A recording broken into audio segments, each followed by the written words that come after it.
Henry's Map by David Elliot. Henry was a very organized sort of pig.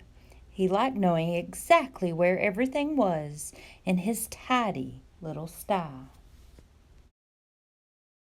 He straightened his mirror and smiled. "A place for everything and everything in its place," he said. Henry looked out his window and frowned. Tisk, tisk, what a mess the farm was! How could anybody ever find anything out there? Then he had an idea. "I shall make a map," he said, "so that everyone will know what belongs where." He went to his cupboard for his pencil and some paper and trotted to his table. The first thing he drew was his sty, and he drew a picture of himself next to it. Then he rolled up his map and marched outside. At the woolshed, he came across Maisie, Daisy, and Clementine. "Bah, what are you doing, Henry?" they asked. "I'm making a map of the farm," said Henry. "Oh, how exciting!" cried the sheep. "Are we in it?" "You are right here," said Henry, and he drew a square for the woolshed with 3 sheep beside it.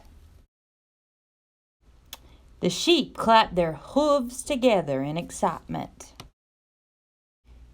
Henry walked across the meadow and came upon Abigail sitting in the shade of a large oak tree. "Hello, Henry, what are you doing?" asked Abigail.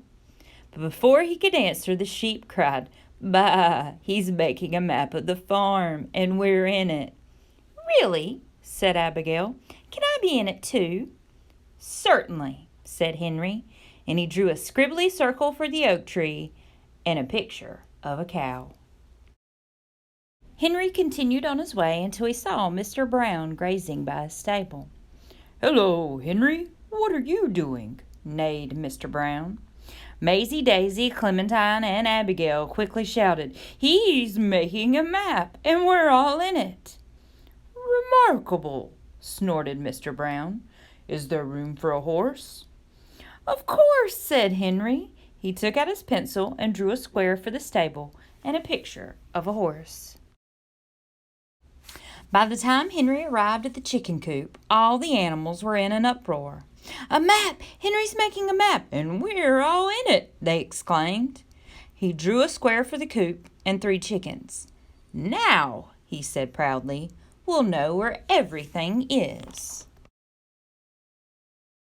"Follow me," said Henry, leading the other animals up the hill, "and I'll show you my map." "Ta-da!" Henry said as he showed everyone what he had drawn. All the animals looked at the farm, then they looked at the map, and then they looked at the farm again. "But we're not there," bleated the sheep. "We're gone," whinnied Mr. Brown. "Oh, no," mooed Abigail. "Where did we go?" squawked the chickens. Henry looked out at the empty farm. There was no sign of the animals from his map. Down the hill they dashed, Henry leading the way, clutching his map. He rushed to the chicken coop, staring at his map. "There should be hens right here," he said. "Here we are," puffed the hens, running up behind him. "Thank goodness," said Henry. He ran to the stable. "Mr. Brown," he called. "I'm right here," snorted Mr. Brown. "What a relief!" gasped Henry. "Abigail!" he yelled when he reached the oak tree. "Coming!" mooed Abigail, running to her tree. "Thank heavens," said Henry. "But what about those sheep?" "Here we are," cried the sheep, dancing on the woolshed steps. "Your map was right after all, Henry." But Henry needed to be sure. He hurried back to his sty and threw open the door. There was no one inside. He tiptoed over to his mirror. Slowly he looked into it. "There you are, Henry," he smiled. "Just where you ought to be. A place for everything and everything in its place.